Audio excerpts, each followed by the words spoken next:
ओम शांति। आज 8 सितंबर 2020 की साकार मुरली। पहले सुनते हैं मुरली के कुछ मुख्य पॉइंट्स। आज बाबा ने कहा, बाप ही बच्चों को बैठ अपना परिचय देते हैं जो कोई भी मनुष्य मात्र नहीं जानते। कोई को पता नहीं गॉड व ईश्वर क्या वस्तु है, जबकि उनको गॉड फादर बाप कहते हैं, तो बहुत प्यार होना चाहिए। फिर आगे बाबा ने कहा, अभी तुम समझते हो बाप ने ही राजयोग सिखाया जिससे सब मुक्ति जीवन मुक्ति को पाते हैं। यह भी समझते हो कि भारत में ही शिव बाबा आया था, उनकी जयंती भी मनाते हैं, परंतु गीता में नाम गुम होने से महिमा भी गुम हो गई है, जिससे सारी दुनिया को सुख शांति मिलती है। उस बाप को भूल गए हैं। इनको कहा ही जाता है एकज भूल का नाटक। बड़े थे बड़ी भूल यह है जो बाप को नहीं जानते। फिर आगे बाबा ने कहा ही जाता है रिलीजन इज माइट, रिलीजन में ताकत है। बताओ सबसे जास्ती किस रिलीजन में ताकत है? ब्राह्मण रिलीजन में। हाँ, यह ठीक है। जो कुछ ताकत है ब्राह्मण धर्म में ही है और कोई रिलीजन में कोई ताकत नहीं। बाप कहते हैं मन मना भव, देश सहित सब संबंध छोड़ मामेकम याद करो, तो कृष्ण की डिनास्टी में आ जाएंगे। अब मुरली सुनते हैं विस्तार से।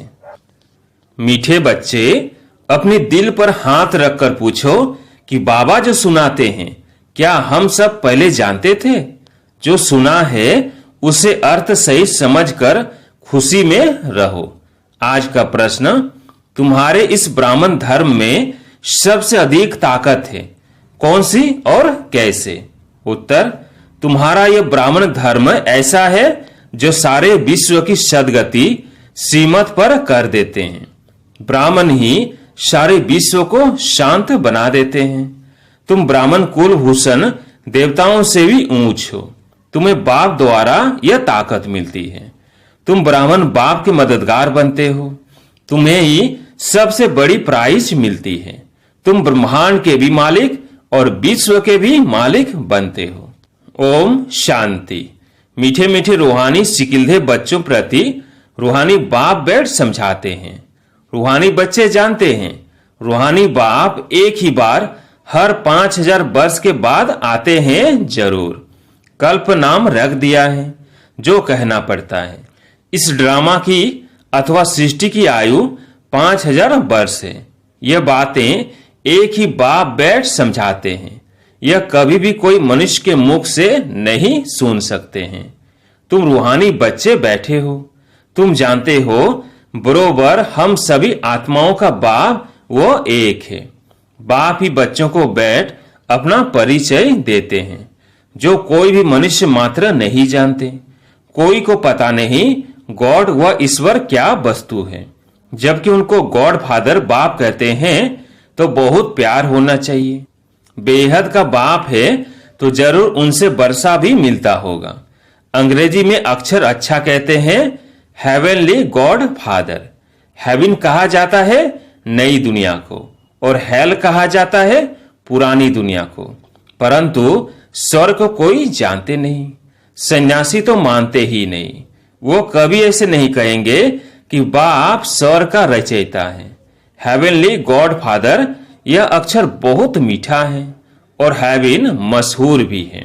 तुम बच्चों की बुद्धि में हेवन और हेल का सारा चक्र सृष्टि के आदि मध्य अंत का बुद्धि में फिरता है। जो जो सर्विसुल है सभी तो एक रस सर्विसुल नहीं बनते।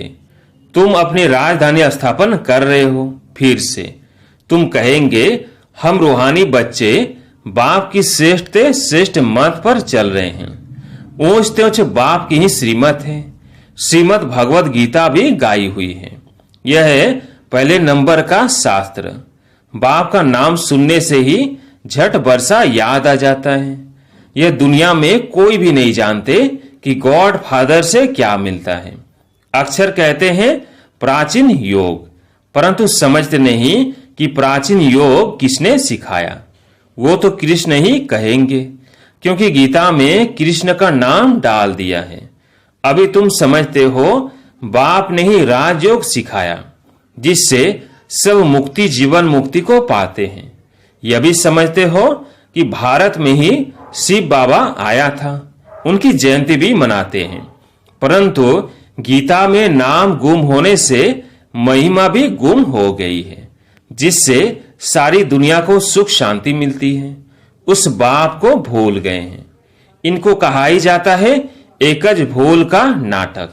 बड़े थे बड़ी भूल यह है जो बाप को नहीं जानते। कभी कहते वो नाम रूप से न्यारा है, फिर कहते कक्ष मक्ष अवतार है, ठीक कर भीतर में है। भूल में भूल होती जाती है, सीढ़ी नीचे उतरते जाते हैं, कला कम होती जाती है, तमो प्रधान बनते जाते हैं। ड्रामा के प्लान अनुसार जो बाप स्वर्ग का रचयिता है, जिसने भारत को स्वर्ग का मालिक बनाया, उनको ठीक कर भीतर में कह देते हैं।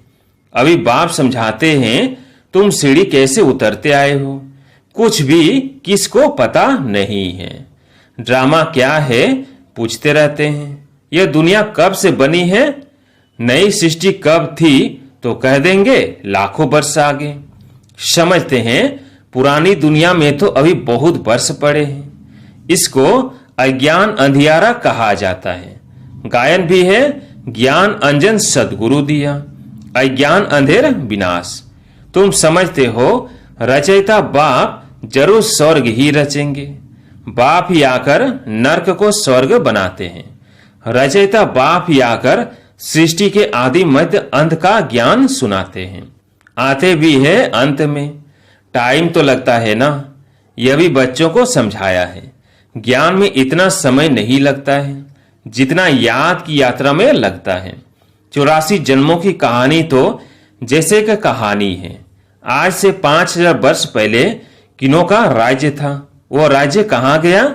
तुम बच्चों को अब सारी नॉलेज है। तुम हो कितने साधारण। अजामिल जैसे पापी, अहिलाएं, कुब्जाएं, भिलनियां उनको कितना ऊंचा बनाते हैं। बाप समझाते हैं तुम क्या से क्या बन गए हो। बाप आकर समझाते हैं पुरानी दुनिया का अब हाल देखो क्या है। मनुष्य कुछ भी नहीं जानते कि सृष्टि का चक्र कैसे फिरता है। बाप कहते हैं तुम अपनी दिल पर हाथ रखकर पूछो, आगे ये जानते थे? कुछ भी नहीं।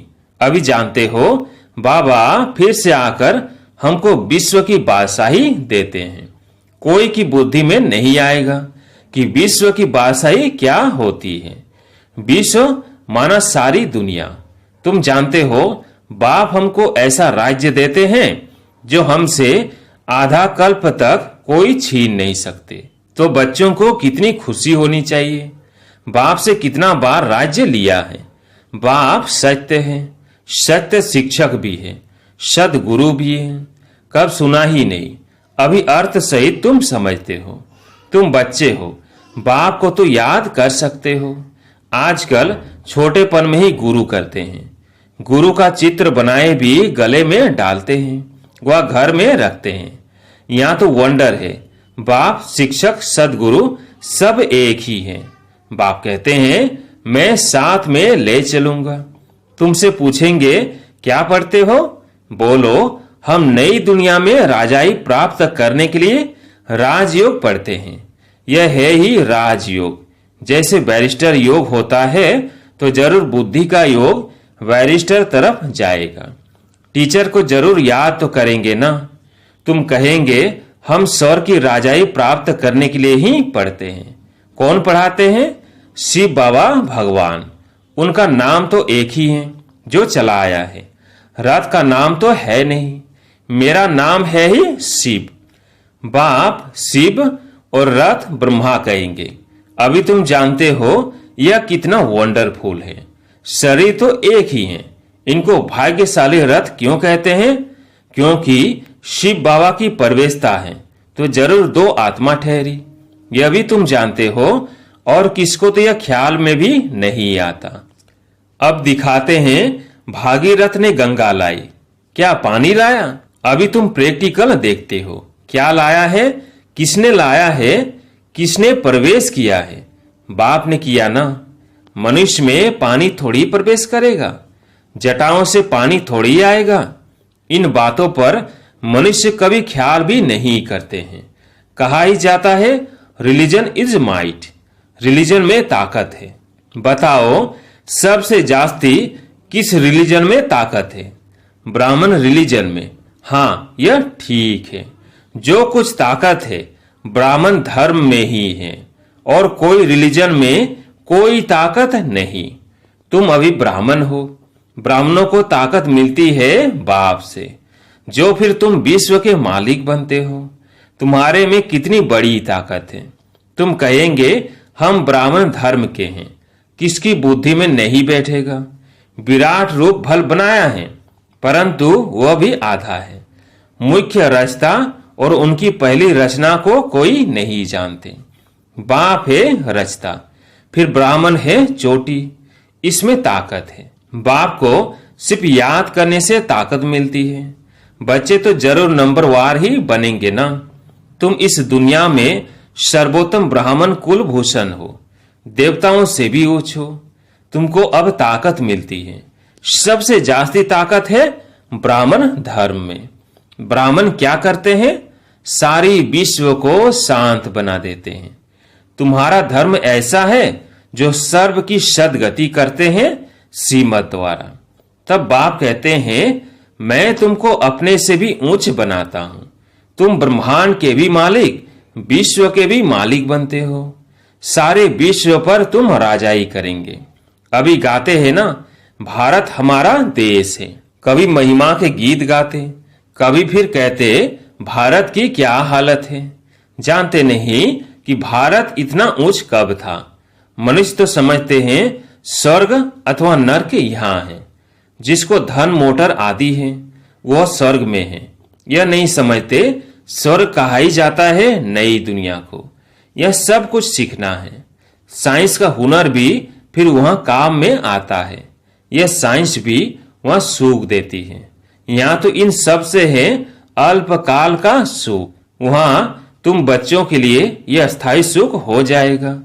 यह सब सीखना है जो फिर संस्कार ले जाएंगे।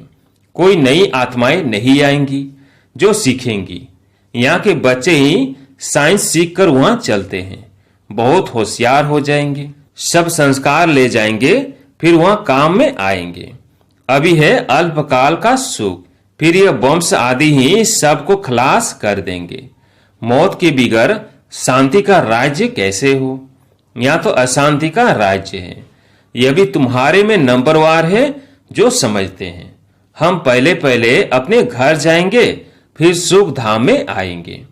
सुख में बाप तो आते ही नहीं। बाप कहते हैं मुझे भी वानप्रस्थ रथ चाहिए ना। भक्ति मार्ग में भी सबकी कामनाएं पूरी करता आया हूं। संदेशियों को भी दिखाया है कैसे भक्त लोग तपस्या पूजा आदि करते हैं। देवियों को सजाए पूजा आदि कर फिर समुद्र में डुबो देते हैं। कितना खर्चा होता है। पूछो यह कब से शुरू हुआ है तो कहेंगे परंपरा से चला आया है। कितना भटकते रहते हैं। यह भी सब ड्रामा है। बाप बार बार बच्चों को समझाते हैं हम तुमको बहुत मीठा बनाने आए हैं। यह देवताएं कितने मीठे हैं। अभी तो मनुष्य कितने कड़वे हैं। जिन्होंने बाप को बहुत मदद की थी उन्हों की पूजा करते रहते हैं। तुम्हारी पूजा भी होती है, पद भी तुम ऊंच प्राप्त करते हो। बाप खुद कहते हैं मैं तुमको अपने से भी ऊंच बनाता हूं। ऊंच तो भगवान की है सीमत, कृष्ण की तो नहीं कहेंगे। गीता में भी सीमत मशहूर है। कृष्ण तो इस समय बाप से वर्षा ले रहे हैं। कृष्ण की आत्मा के रथ में बाप ने प्रवेश किया है। कितनी वंडरफुल बात है। कभी किसकी बुद्धि में आएगा नहीं। समझने वालों को भी समझाने में बड़ी मेहनत लगती है। बाप कितना अच्छी रीति बच्चों को समझाते हैं। बाबा लिखते हैं सर्वोत्तम ब्रह्मा मुख वंशावली ब्राह्मण। तुम उच्च सर्विस करते हो तो यह प्राइज मिलती है। तुम बाप के मददगार बनते हो तो सबको प्राइज मिलती है। नंबरवार पुरुषार्थ अनुसार तुम्हारे में भी बड़ी ताकत है। तुम मनुष्य को स्वर्ग का मालिक बना सकते हो। तुम रूहानी सेना हो। तुम यह बैज नहीं लगाएंगे तो मनुष्य कैसे समझेंगे कि अभी रूहानी मिलिट्री है। मिलिट्री वालों को हमेशा बैज लगा हुआ होता है। शिव बाबा है नई दुनिया का रचयिता। वहां इन देवताओं का राज्य था, अब नहीं है। फिर बाप कहते हैं मन मना भव, देह सहित सब संबंध छोड़ मामेकम याद करो, तो कृष्ण की डिनास्टी में आ जाएंगे। इसमें लज्जा की तो बात ही नहीं, बाप की याद रहेगी। बाप इनके लिए भी बताते हैं, यह नारायण की पूजा करते थे। नारायण मूर्ति साथ में रहती थी, चलते फिरते उनको देखते थे। अभी तुम बच्चों को ज्ञान है, बैज तो जरूर लगा रहना चाहिए। तुम हो नर को नारायण बनाने वाले, राजयोग भी तुम ही सिखलाते हो। नर से नारायण बनाने की सर्विस करते हो।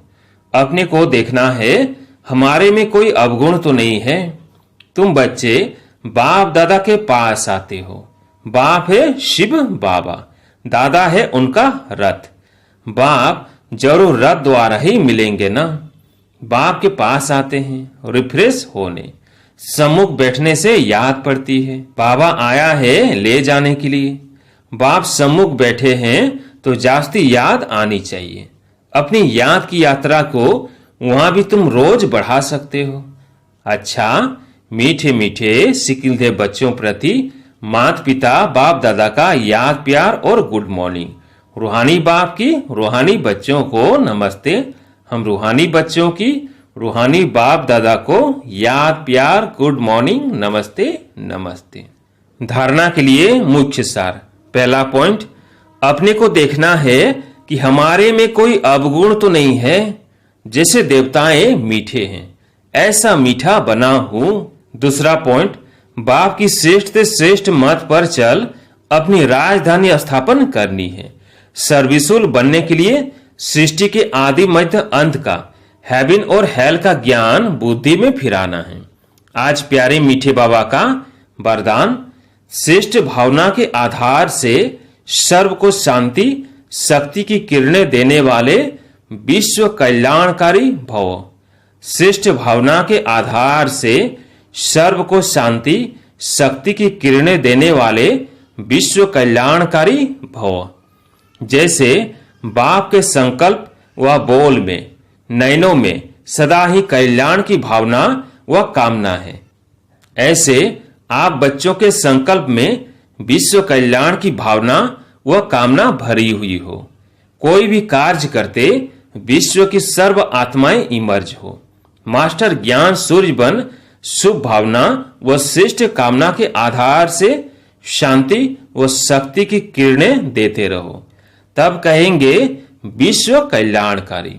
लेकिन इसके लिए सर्व बंधनों से मुक्त स्वतंत्र बनो।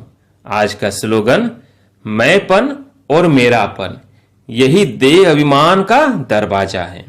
अब इस दरवाजे को बंद करो।